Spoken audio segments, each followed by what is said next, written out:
죽음의 문을 깨뜨리고 예수님께서 부활하셨습니다. 모든 성도들의 영혼이자 소망이신 이 새 생명의 역사를 이루시려고 주님께서 이 땅에 오셨고 또한 십자가에 못 박혀 죽으시고 사흘 만에 부활하셨습니다. 이것은 단지 예수 그리스도의 부활의 사건이 아닙니다. 주님의 홀로 부활된 그런 사건이 아니라는 것입니다. 온 성도들의 부활의 사건이고 또한 온 성도들의 승리의 사건이 바로 이 부활의 사건인 것입니다. 그러므로 새 생명, 이 부활의 생명을 약속받은 하나님의 권속이라면 이제 부활하신 예수 그리스도를 축하하는 이 축하 공연장에서 마음껏 하나님을 축하하고 하나님을 경배하는 주의 백성들이 되어야 할 것입니다. 그리고 이 안에서 베풀어 주시는 하나님의 놀라운 은총과 기름진 복이 사랑하는 성도들 심령과 가정에 풍성하게 임하시기를 주님의 이름으로 간절히 축원합니다. 인간이란 무엇이냐? 이 인간에 대해 수없이 많은 철학자들이 그렇게 정의를 내렸던 것을 보게 됩니다. 인간이란 이것이다. 인간이란 이것이다. 수없이 많은 철학자들이 인간에 대하여 이야기를 했습니다. 특별히 독일의 철학자 심리학 박사인 에리 프롬은 이와 같이 이야기합니다. 인간이란 소망이 있기 때문에 인간이다. 이렇게 말합니다. 인간에게 소망과 꿈이 있기 때문에 인간적인 삶을 살아갈 수 있게 되고 희망을 갖게 되고 또한 그 소망을 품게 된다는 것입니다. 반대로 말한다면 소망과 꿈이 없는 인간은 그 삶이 처절할 수밖에 없음을 그는 시사하고 있는 것입니다. 그렇다면 여러분, 소망이란 무엇입니까? 어떤 사람들이 이런 실험을 했다고 합니다. 한 마리의 쥐를 커다란 장독대에 집어넣습니다. 그리고 그 안에 빛 한 방울 들어오지 아니하도록 그렇게 암막천으로 꽁꽁 다 싸매 놓았습니다. 아주 깜깜한 곳입니다. 그 쥐를 그 독에 넣고 그렇게 싸맸을 때 그 쥐는 3시간밖에 살지 못했다고 합니다. 희망이 없기 때문에 그렇죠. 빛을 보지 못하기 때문에 그렇습니다. 탈출할 구멍이 도무지 보이지 않기 때문에 삶을 포기해 버린 것입니다. 똑같은 환경에서 또 한 마리 쥐를 집어넣고 그 항아리를 싸맬 때 암막천에 구멍을 뻥 뚫어 놓습니다. 빛이 들어올 수 있도록 구멍을 뚫어 놓은 것입니다. 그 쥐는 36시간이나 살았다고 합니다. 저 구멍을 통하여 내가 나가리라는 그런 소망이 있었기 때문에 그렇습니다. 똑같은 환경이고 똑같이 먹이를 안 준 그 상황임에도 불구하고 과연 그 생명의 차이가 있는 것은 소망이 있느냐 소망이 없느냐, 여기에 엄청난 차이가 있더라는 것입니다. 인간이라면 누구에게나 다 소망이 있습니다. 그렇기 때문에 인간입니다. 우리는 내일에 대한 소망이 있습니다. 그렇지 않습니까? 내일은 오늘보다 좀 더 낫지 않겠는가? 내일은 오늘보다 좀 더 건강하지 않겠는가? 내일은 오늘보다 좀 더 활짝 핀 삶을 살아가지 않겠는가? 그런 내일에 대한 소망이 우리에게 있습니다. 또한 미래에 대한 소망이 있습니다. 장래에 나는 이렇게 될 것이고 장래에 우리 아이들은 이렇게 될 것이라는 그 소망이 있기 때문에 우리는 그 소망을 붙잡고 하루하루의 삶을 살아가고 있는 것입니다. 우리가 숨쉬며 살아가고 있듯 소망은 반드시 사람들에게 있어야 하는 것입니다. 인간은 그 소망을 먹고 그 소망을 마시며 살아가기 때문에 그렇습니다. 오늘 본문의 말씀을 보시면 엠마오로 가는 예수님의 두 제자를 만날 수 있습니다. 예수님이 죽으심에 대하여 저들은 실망하였습니다. 그래서 자신들의 고향인 엠마오로 돌아가는 것입니다. 저들은 모든 소망을 쉽게 다 포기해버렸습니다. 모든 소망을 다 내려놓고 엠마오, 자기의 고향으로 돌아가고 있는 두 제자의 모습이 오늘 본문에 기록되어져 있습니다. 이 사람들은 여러분, 예수님께 모든 소망을 다 걸었던 사람들입니다. 당시 이스라엘 사회의 상황은 최악의 상황이었다고 역사가들은 그렇게 기록하고 있는 것을 볼 수 있습니다. 정치적으로는 로마의 식민지 국가였고 또한 경제적으로는 가난에 찌든 삶을 살아가고 있었던 것입니다. 사회적인 무질서와 종교적인 타락, 참으로 극에 달했습니다. 그래서 이 이스라엘이라는 이 사회는 최악이다, 그런 결론을 내리게 된 것입니다. 바로 그런 곳에 예수님께서 오신 것입니다. 이스라엘 백성들에게 이런 엄청난 고난과 어려움이 있었지만 저들이 한 가지 소망을 붙잡고 살았던 것은 메시아 대망 사상이었습니다. 메시아가 오실 거야? 메시아가 오실 거야. 그런 기대와 그런 소망 때문에 그런 어려움과 그런 처절한 삶 가운데서도 생명을 투지하며 살았던 것입니다. 저들이 얼마나 이 메시아를 기다렸는지, 여러분, 처녀가 메시아를 잉태하리라 그 소문이 떠돌자 이 예루살렘에 있었던 많은 처녀들이 시집을 안 가고 노처녀로 그렇게 메시아를 기다렸다는 그런 기록도 남은 것을 보게 됩니다. 그런데 메시아가 마침내 오셨습니다. 주님이 오셔서 말씀하시는 그 말씀의 권위, 그리고 주님께서 행하시는 그 기적과 이적, 참으로 놀랍고 참으로 엄청난 그런 기적의 사건들, 이 많은 이스라엘 백성들이 목도했습니다. 그래서 이 메시아가 분명 우리가 기다리던 그 메시아라고 그들은 그렇게 믿었습니다.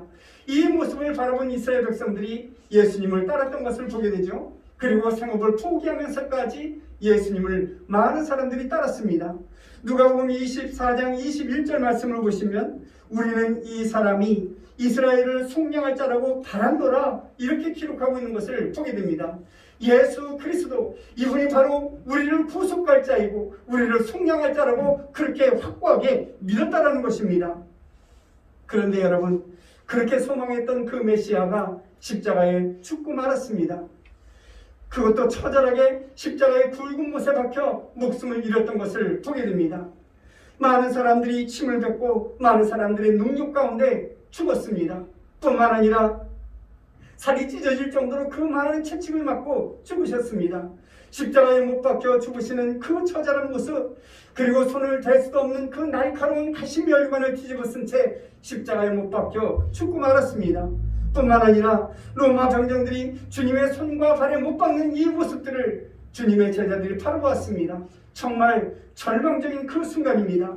안간힘을 다하으며 내가 이 손에 못을 박지 않기 싫은 그 모습을 예수님께서 힘주어 그 팔을 당겼지만 로마 병정들의 더 큰 힘으로 예수님의 손을 십자가에 올려놓고 그리고 큰 대못으로 그것을 못을 박지 않습니까? 살이 뚫리고 뼈가 쓰러지는 그 고통 가운데 십자가에 못 박혀 주님께서 죽고 말았습니다. 이 광경을 지켜본 모든 메시아를 고대했던 그 사람들과 주님의 제자들은 절망에 빠지지 아니할 수가 없었습니다. 그래도 3년 동안 동고동락한지라 주님께 대하여 이런 말을 하고 싶었습니다. 주님, 메시아를 부인하세요. 그리고 그 십자가에서 내려오세요. 그렇게 고대하고 그렇게 인간적인 호소를 하고 싶었지만 그 시간도 다 놓치고 말았습니다. 골고다 언덕에서 울려 퍼지는 이 망치 소리에 모든 제자들이 절망에 빠졌고 그 가슴이 다 찢어놓은 것을 보게 됩니다. 당연히 보좌에 앉으실 주님이었습니다. 당연히 이 왕이 되어서 다윗의 보좌에 앉아 호령할 그러한 주님이었습니다. 그런데 왜 이토록 처절한 죽음을 당해야만 했는가? 저들은 이해를 할 수가 없었습니다. 그분은 의롭고 거룩한 분이신데 왜 이런 비난을 받고 왜 이런 고통을 받고 왜 이런 십자가의 죽임을 당해야만 했는지 저들은 참으로 알 수가 없었습니다. 그래서 주님, 그 십자가에 달려 죽으신 그 주님을 바라보며 그들은 행여라 하는 혹시나 그런 기대감이 있었습니다. 주님, 분명히 능력이 있으신 분이 아닌가? 넉넉히 저 십자가에서 뛰어내려오실 그런 능력이 주님께서 있지 않으신가? 그런 기대감, 그런 혹시나 하는 마음을 기대했던 것입니다. 뿐만 아니라 나면서부터 안진병이 된 사람을 일으키시고 죽은 자를 살리신 주님이신데 저 십자가에서 뛰어내릴 수 있는 그런 주님이신데 분명 저 십자가에서 저렇게 처절하게 죽지는 않을 거야 하는 그런 혹시나 하는 마음이 저들에게 있었다는 것입니다. 그러나 여러분, 그런 기대는 다 물거품이 되고 말았습니다. 주님은 그렇게 십자가에서 못 박혀 죽으셨습니다. 그러나 여러분, 아시는 대로 예수님의 이 죽음은 절망의 사건이 아니라는 것입니다. 오히려 예수님의 생애를 드라마로 본다면 이 십자가의 사건이 바로 그 클라이막스에 해당하는 그러한 부분임을 우리는 알 수 있게 된다는 것입니다. 실패가 아니라 성공이었습니다. 절망이 아니라 희망이었습니다. 멸망이 아니라 승리였습니다. 부끄러움이 아니라 영광이었던 것을 보게 됩니다. 죽음을 깨뜨리고 부활하신 주님, 그 주님께서 절망과 낙심과 실망을 다 무너뜨리고 부활하신 것입니다. 부활이란 단순히 생명을 연장하는 것이 아닙니다. 내가 70년 살 것을 혹은 90년 혹은 100년 사는 그런 생명의 연장이 아니라는 것입니다. 사람들은 누구나 다 죽을 수밖에 없습니다. 연약한 인생이기 때문에 그렇죠. 그러나 여러분, 이 십자가의 사건 그리고 부활의 이 생명은 영원한 생명이고 또한 우리에게 주시는 새 생명임을 우리는 기억해야 할 것입니다. 예수님께서 분명히 부활하셨습니다.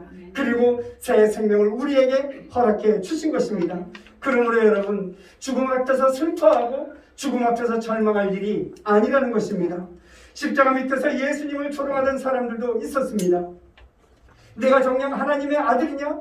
내가 하나님의 아들이라면 그 십자가에서 내려와 나도 구원하고 너도 구원하여라, 그렇게 외치며 조롱했던 이 로마 병자들과 많은 사람들을 지켜보는 가운데 주님께서 십자가에 매달리셨습니다. 예수님께서는 넉넉히 그 십자가에서 훌쩍 뛰어 내려오실 만한 능력이 있는 분이셨습니다. 뿐만 아니라 주님께서는 못 박히신 그 십자가를 당장 꺾어버리고 그리고 그 십자가에서 내려와 못 박은 로마 군병들과 조롱하는 많은 사람들을 지옥으로 내던질 만한 그런 능력과 그런 권세가 있는 분이셨습니다.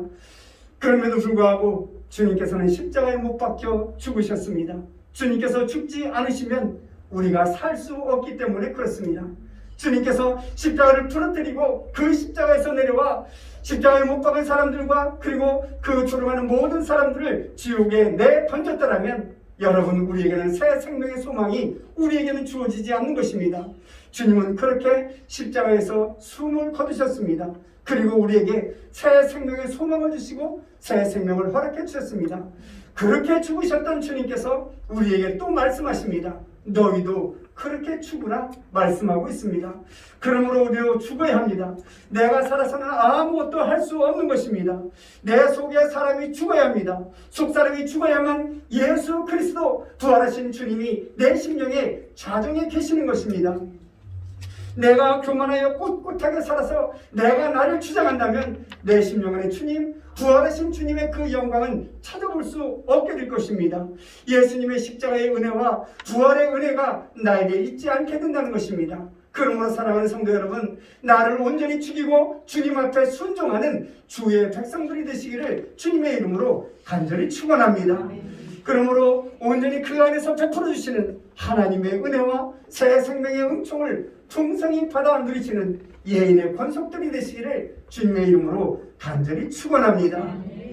오늘 본문의 말씀을 읽어보시면 저들에게 참으로 만족스럽지 못한 그런 일들이 기록되어 있습니다. 오늘 본문 24절 말씀을 보시면 또 우리와 함께한 자 중에 두어 사람이 무덤에 가 과연 여자들이 말한 바와 같음을 보았으나 예수는 보지 못하였느니라 하거늘 이라고 기록하고 있습니다. 예수님께서 부활하신 후 여인들이 무덤을 찾았습니다. 그런데 그 무덤에서는 예수님을 찾지 못하고 무덤만 보고 왔노라 하더라, 이런 말들을 지금 나누고 있는 것입니다. 빈 무덤만 보고 왔노라, 그렇게 말합니다.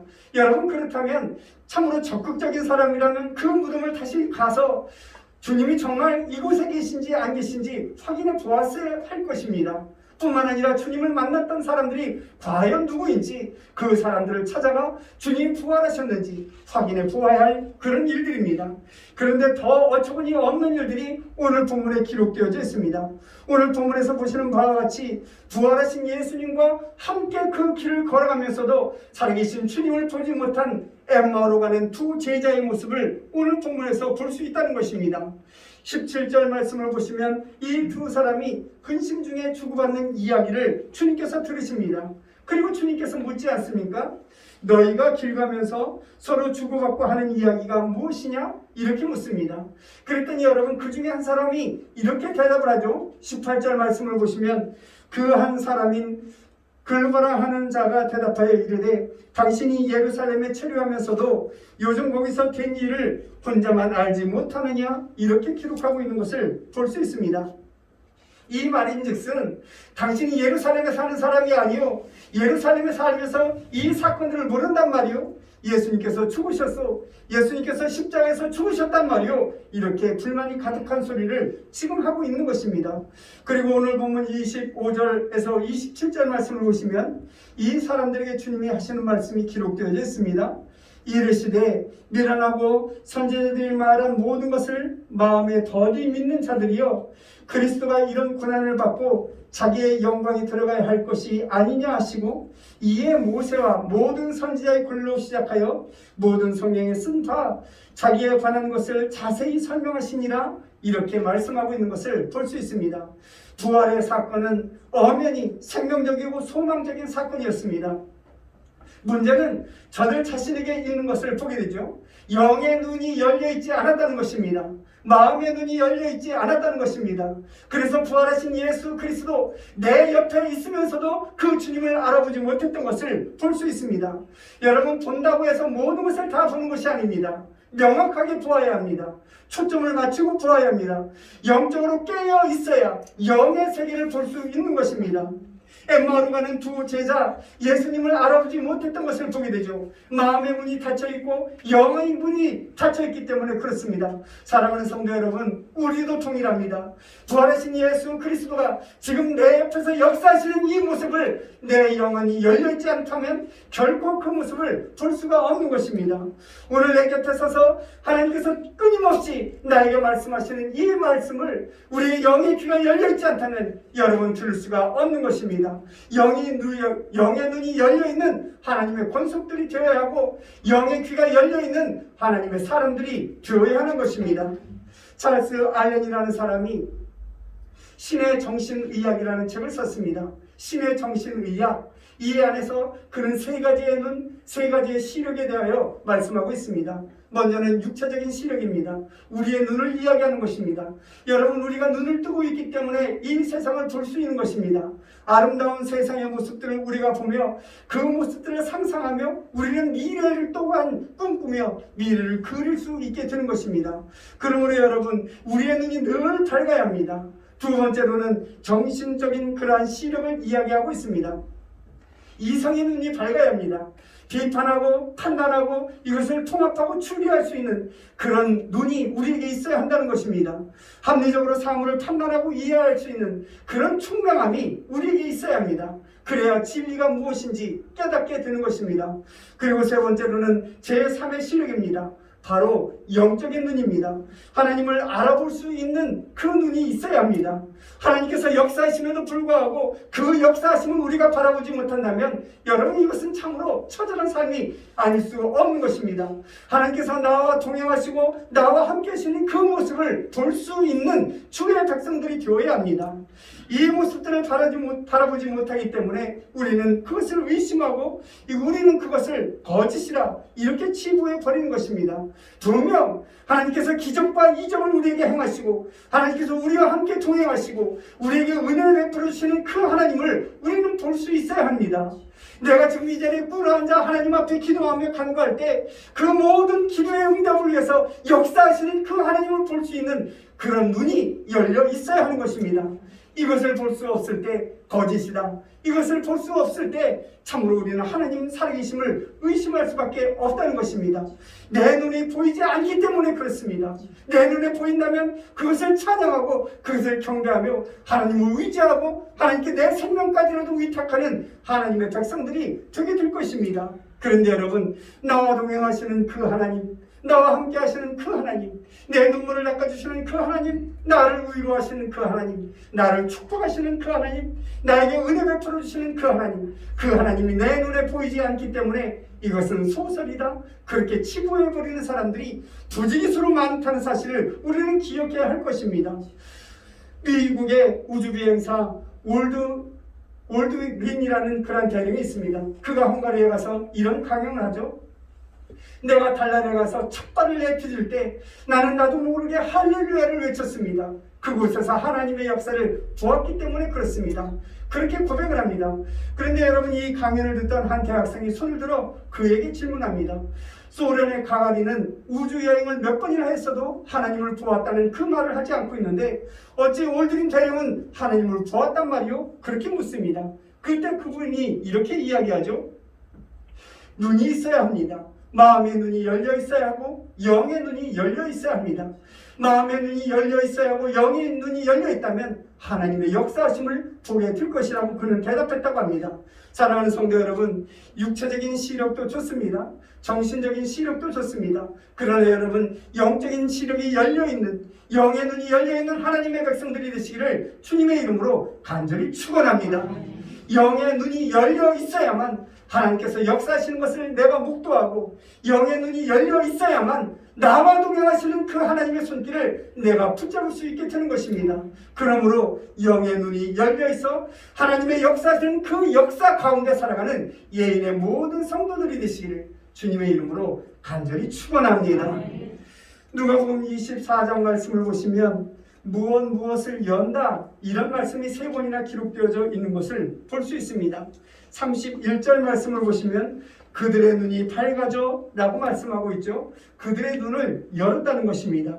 그리고 32절 말씀을 보시면 그들이 서로 말하되 길에서 우리에게 말씀하시고 우리에게 성경을 풀어주실 때에 라고 기록하고 있는데, 이 성경을 풀어주실 때에 이 말씀이 바로 성경을 열어주셨다는 것입니다. 그리고 45절 말씀을 보시면 이에 그들의 마음을 열어 성경을 깨닫게 하시고 라고 말씀하고 있죠. 마음을 열어주셨다는 것입니다. 이 3가지 표현을 종합해 본다면 바로 이와 같은 말이 되게 될 것입니다. 우리의 눈을 열어주시고 성경을 열어주시고 우리의 마음을 열어주셨다, 아마 이렇게 결론을 내리게 될 것입니다. 하나님께서 열어주셔야 합니다. 그 주권이 하나님께 있는 것입니다. 내가 열고 싶다고 여는 것이 아니라는 것입니다.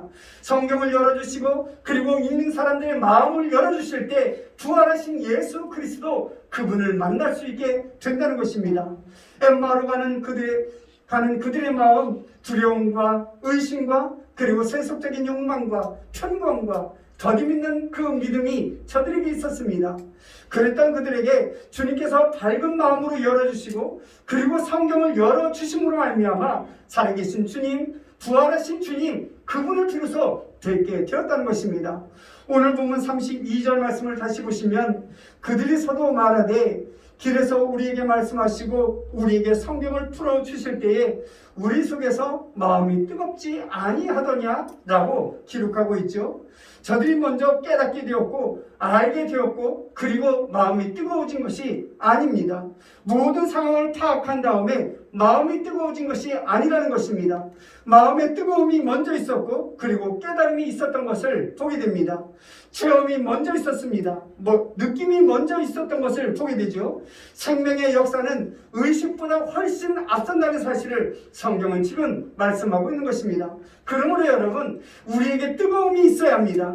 우리의 심령이 냉랭해서는 결코 부활하신 주님을 만날 수 없는 것입니다. 오늘 본문의 말씀을 다시 보시면 성경이 우리의 마음을 열어줍니다. 그리고 성경 안에서 부활하신 예수 그리스도를 만나게 될 때 우리의 마음이 뜨거워지게 되는 것을 보게 됩니다.